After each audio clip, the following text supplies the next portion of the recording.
নমস্কার বন্ধুরা, ধৃতিকণা রান্নাঘরে আপনাদের সবাইকে স্বাগত। আজকে আমি খুবই কম তেল মশলা দিয়ে সাদা আলুর তরকারির একটা হেলদি রেসিপি আপনাদের সাথে শেয়ার করব।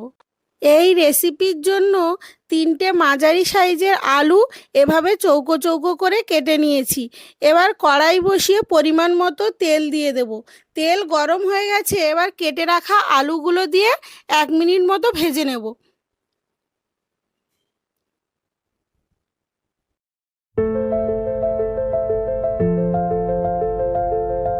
1 মিনিট মতো ভাজা হয়ে গেছে। এবার আলুর মধ্যে দিয়ে দেব স্বাদ মতো লবণ। লবণ দেওয়ার পর আরও 2-3 মিনিট মতো ভাজবো। আলুগুলো ভাজা ভাজা মতো হয়ে গেছে, এবার একটা পাত্রের মধ্যে তুলে নেব। ওই তেলের মধ্যে কিছুটা পরিমাণ তেল দিয়ে দিয়ে দেব অল্প পরিমাণ কালো জিরে, চিড়ে রাখা কাঁচা লঙ্কা এবং ভেজে রাখা আলুগুলো। তবে আলু বেশি কড়া করে ভাজলে হবে না, একটু হালকা করে নাড়াচাড়া করতে হবে।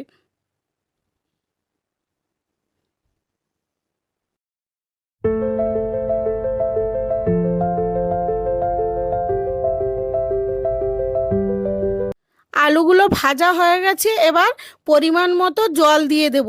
জল দিয়ে একটা পাত্র 5 মিনিটের জন্য ঢাকিয়ে রাখবো, যাতে আলুগুলো ভালোভাবে সেদ্ধ হয়ে যায়।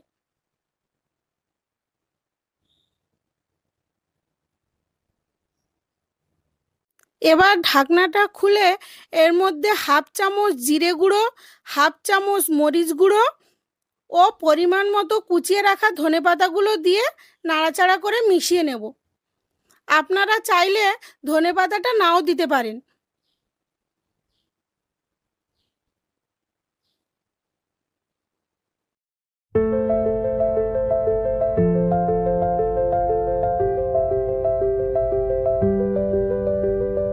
সাদা আলুর তরকারিটা কমপ্লিট হয়ে গেছে, এবার একটা পাত্রের মধ্যে ঢেলে নেব। এভাবে ব্রেকফাস্ট বা ডিনারে সাদা আলুর তরকারি রেঁধে রুটি বা লুচির সাথে খেতে পারেন। খেতে কিন্তু ভীষণই ভালো লাগবে। আজকের মতো ভিডিওটা এখানেই শেষ করছি।